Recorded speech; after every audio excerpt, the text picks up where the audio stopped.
کل اسلام آباد میں بلاسٹ ہوا ہے۔ جتنے بھی افغانی ہیں ان کے خلاف جو کریک ڈاؤن چل رہا تھا، تیزی دیکھنے میں آئی ہے کہ خود افغانی بھی پریشان ہو گئے ہیں کہ ہمارا اتنا قصور تو نہیں تھا جتنا حکومت پاکستان نے ہمیں دھو کے رکھ دیا ہے۔ 200 گھروں کو چیک کیا گیا۔ اسلام آباد پولیس جو ہے وہ لیڈ کرتی ہوئی دکھائی دے رہی ہے ان افغان مہاجرین کو اپنے شہر سے اور اپنے ملک سے نکالنے میں۔ کابل کے پولیس ٹریننگ سینٹر کے اندر کل ایک پاسنگ آؤٹ پریڈ ہوئی، جو وہاں پر نغمے پڑے، اشعار پڑے، وہ پاکستان مخالف تھے۔ اس میں انہوں نے اسلام آباد کے اوپر حملے کی بات کی، انہوں نے لاہور کے اندر جھنڈے گاڑنے کی بات کی۔ افغان طالبان کی حکومت کے دن گنے جا چکے ہیں۔ السلام علیکم، میں ہوں طیب سیف۔ کل اسلام آباد میں بلاسٹ ہوا ہے اور اس کے بعد جتنے بھی افغانی ہیں ان کے خلاف جو کریک ڈاؤن چل رہا تھا، اس کے اندر اس تیزی کے ساتھ تیزی دیکھنے میں آئی ہے کہ خود افغانی بھی پریشان ہو گئے ہیں کہ ہمارا اتنا قصور تو نہیں تھا جتنا حکومت پاکستان نے ہمیں دھو کے رکھ دیا ہے۔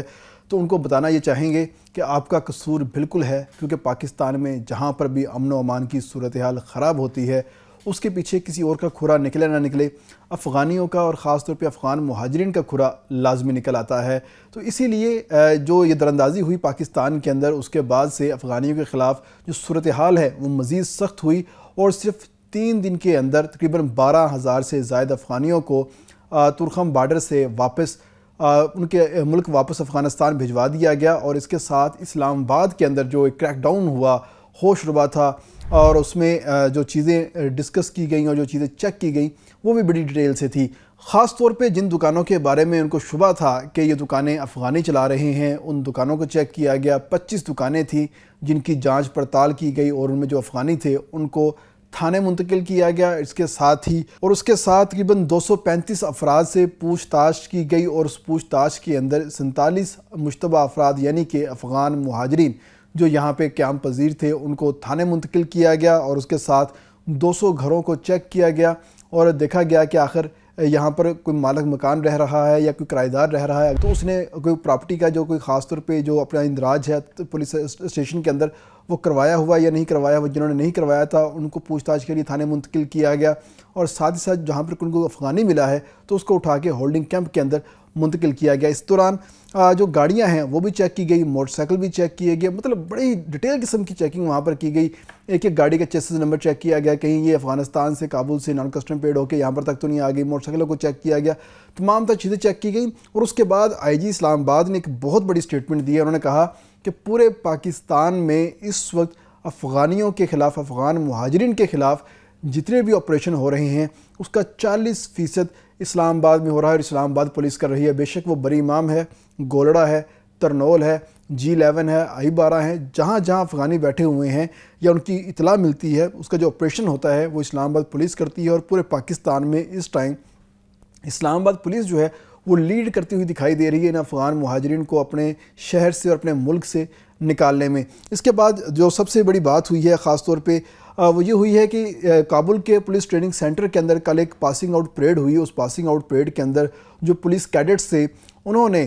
جو وہاں پر نغمے پڑے، اشعار پڑے، وہ پاکستان مخالف تھے۔ اس میں انہوں نے اسلام آباد کے اوپر حملے کی بات کی، انہوں نے لاہور کے اندر جھنڈے گاڑنے کی بات کی، اور پاکستان کے خلاف، اسلام آباد کے خلاف انہوں نے نفرت کا اظہار کیا۔ تو اس میں بیشتر وہ تھے، ہمارے ذرائع کے مطابق بیشتر وہ لوگ تھے جو کہ پاکستان میں آ کر پڑھ کر پاکستان کی حکومت کے خرچے پر آ کے پڑھ کر یہاں سے گئے تھے۔ تو وہ جا کے اب پاکستان کو گالیاں نکالنا شروع ہو گئے، بلکہ اس کے کہ پاکستان کا وہ شکریہ ادا کریں، مرہون منت ہوتے پاکستان کے کہ پاکستان نے ہمیں ایک اچھا شہری بنانے میں کردار ادا کیا ہے، ہمیں پڑھایا ہے، لکھایا ہے، اعلیٰ تعلیم یہاں پہ فراہم کی ہے، اور ہم سے کوئی پیسے بھی نہیں لیے۔ الٹا وہاں پر جا کے پولیس میں بھرتی ہوئے ہیں، اور پولیس میں بھرتی ہونے کے بعد پاکستان کے خلاف یعنی اپنے محسنوں کے خلاف ہی وہ شروع ہو چکے ہیں۔ یعنی کہ یہ وہی آستین کے سانپ ہیں جن کو جتنا مرضی دودھ پلا لو، جتنا مرضی خیال کر لو، لیکن یہ اپنے اوقات دکھانے سے کبھی پیچھے نہیں ہٹیں گے، بلکہ اپنے اوقات دکھا کر رہیں گے۔ اور انہوں نے دکھائی ہے۔ کل پولیس ٹریننگ سینٹر کے اندر یہ چیز نوٹ کی گئی ہے، اور ان تمام لوگوں کے جو نام ہیں اس کے اندر سوالیہ نشان لگا لیا گیا ہے، سرکل لگا دیا گیا ہے کہ ان لوگوں کے خلاف تو کارروائی سب سے پہلے ہوگی۔ اور اس کے ساتھ حکومت پاکستان نے اب فیصلہ کر لیا ہے کہ ایسے تمام تر افغانی جو کہ پاکستان کے ہمیشہ سے بینیفیشری رہے ہیں، لیکن وہ پاکستان کے حق میں کوئی کلمہ کہنے کی بجائے ہمیشہ پاکستان کے خلاف بات کرتے ہوئے دکھائی دیتے ہیں، ان تمام کے خلاف بھی کارروائی ہوگی، اور اب افغانیوں کو جو یہاں سے اسکالرشپ دیا جاتا تھا وہ انتہائی سخت اسکروٹنائز کر کے فراہم کیا جائے گا ان کو۔ عام جیسے پہلے ہر کوئی افغانی اپلائی کرتا تھا تو اس کو پاکستان کی حکومت جو ہے وہ اسکالرشپ فراہم کرتی تھی، ایچ ای سی اس کو اسکالرشپ فراہم کرتا تھا، میزبانی کرتا تھا، لیکن اب ایسا نہیں ہوگا، بلکہ اب اسکروٹنی جو ہے بہت سخت ہوگی، اور تمام تر حساس ایجنسیاں جب تک اس کے حوالے سے اپنی رپورٹ سبمٹ نہیں کروا دیتی اس وقت تک افغانیوں کو اسکالرشپ کسی صورت فراہم نہیں کیے جائیں گے۔ صرف ان لوگوں کو پرائیورٹی دی جائے گی جو کہ تاجک ہیں، ہزارہ ہیں،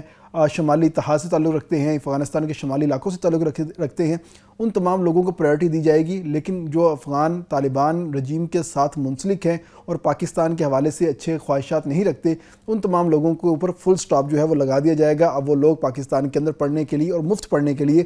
کسی صورت نہیں آ سکتے۔ دوسری جانب پاکستان کے وزیر دفاع نے ایک بہت بڑا اعلان کیا ہے، اور انہوں نے کہا ہے کہ ہم نے جو اسلام آباد کے اندر جو حملہ ہوا ہے اور وانا کے اندر جو حملہ ہوا ہے ہم اس کا بدلہ لیں گے، کیونکہ جو افغان وزارت خارجہ ہے اس کی جانب سے مذمت کا بیان جو ہے وہ آیا ہے، لیکن اس کا ساتھ ہی پاکستان نے کہا کہ کسی کی مذمت اس کی سچائی کا جو ثبوت ہے وہ نہیں ہو سکتی، ہم اس مذمت کو نہیں مانتے بلکہ ہم مرمت کو مانتے ہیں، اور اب ہم مرمت کریں گے، اور ہمیں قندھار اور کابل کے ہر گھر کے بارے میں ایسے پتہ ہے جیسے ہمیں اسلام آباد کے گھروں کا پتہ ہے، اسی لیے ہم ایک ٹارگیٹڈ آپریشن کریں گے، ٹارگیٹڈ کارروائیاں کریں گے، مخصوص لوگوں کے خلاف کریں گے، اور یہ وہ لوگ ہوں گے جو کہ پاکستان کے اندر کسی بھی قسم کی کارروائیوں کے اندر ملوث ہوں گے، ہم ان کا جواب جو ہے وہ بھرپور طریقے سے دیں گے۔ اس کے ساتھ ہی جو سابق جوائنٹ چیف آف سٹاف ہیں ان کی جانب سے بھی ایک بیان سامنے آیا ہے، اور اس بیان سے ظاہر ہوتا ہے کہ پاک فوج جو ہے وہ بھرپور اپنی تیاری کر چکی ہے، اور اس وقت